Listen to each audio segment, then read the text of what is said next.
Mäletad, sa müüsid mind oma selles portaalis maha. Portaalis. Aga sa ei läinud ju selle tüdrukuga kohtumisele. Ma käisin kohtingul. Käisid? Nii, ja mis rõvedust sa siis tegid seal? Mitte midagi rõvedat, ma käisin restoranis söömas, ma käisin tantsimas ja tüdrukuga juhtus küll üks õnnetus. Mis on, kas sa tõmbasid seda pulbrilist alkoholi? Ei, ma aevastan alati, kui keegi valetab, räägi edasi. Selge. Mul ei ole tegelikult midagi rääkida. Mul on ka väikene koduvideo tehtud sellest. Aga vaatame, mis rõvedust tegi siis Sass oma vastleitud pruudiga.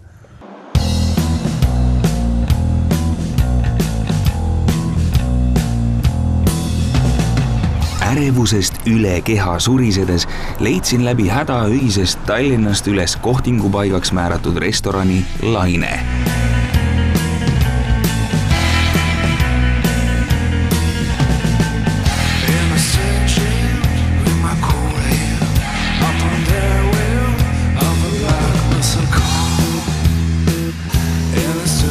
Tere! Sa oled siuke aru? Et tavapäraselt nii populaarses öölokaalis oli tol õhtul pisut rahulikum õhkkond ning minu võluv kaaslane tundus pisut nukrameelne, otsustasin anda meie kohtingule täiskäigu ning tegin ettepaneku suunduda kontsertmajja puusa nõksutama. Lähen peole. Karud on ka inimesed.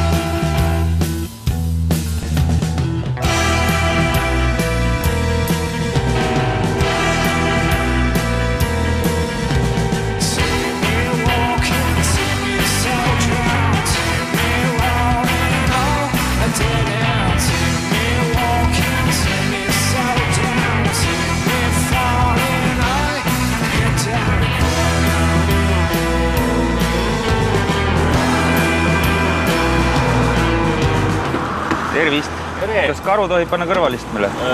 Või pagassi, kuidas soovite? Ma paneks. Äkki paneme ikka pagasnikusse? Kuhu kihutame? Sõidaks Rock Cafeesse, me läheme Kosmikute kontserdile. Mina vist ei tohi taga koos sõita siin, eks? Igaks juhuks. Hea küll. Noh, jah.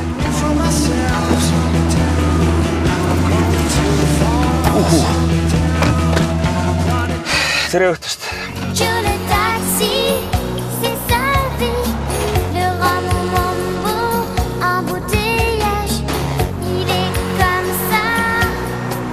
Kuidas ma oma sõbranna pagasnikust välja saan?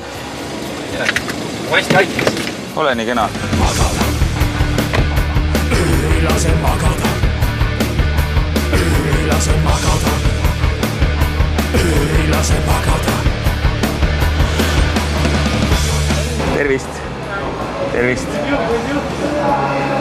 Tahaksime tulla peole. Aleksander Ots on minu nimi. Aitäh. Nii. Selle saate seal üleval vast ära panna garderoobi. Aitäh teile. Vaata, kus teised kõik otsitakse läbi. Tere õhtust. Kontserdimajas tuli seoses minu veetleva kaaslase põitrõhuvale võõrkehale käia ka end daamide kemmergus kergendamas. Vabandust, hästi vabandust.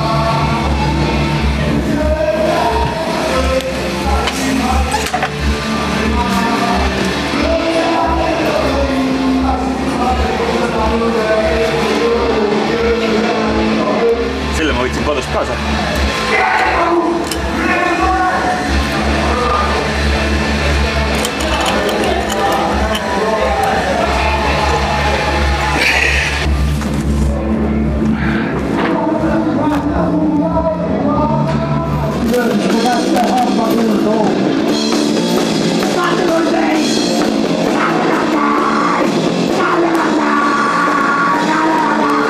Lava ette jõudes palusin karupreili pikemalt mõtlemata tantsima, ent seda traumat, mis ees ootas, poleks ka halvemates õudusunenägudes suutnud ette aimata.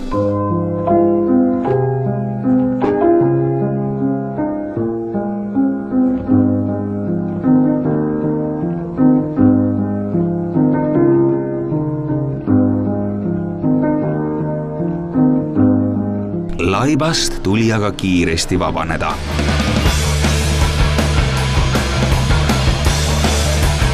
Tahaksin anda teile üle elutöö auhinna. Psühhoterror möllas nii kihvti lugu, et ma natuke möllasin ja pea tuli otsast ära. Ma tahtsin sulle kinkida selle legendaarse karu.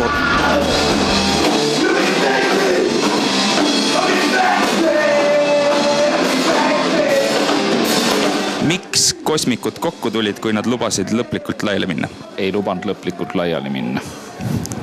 Kauaks siis laiali mindi? Pausile mindi. Nii. Määramatuks ajaks. Mis te tegite selle pausi ajal? Meie või? Harjutasime pilli. Kas praegu on parem?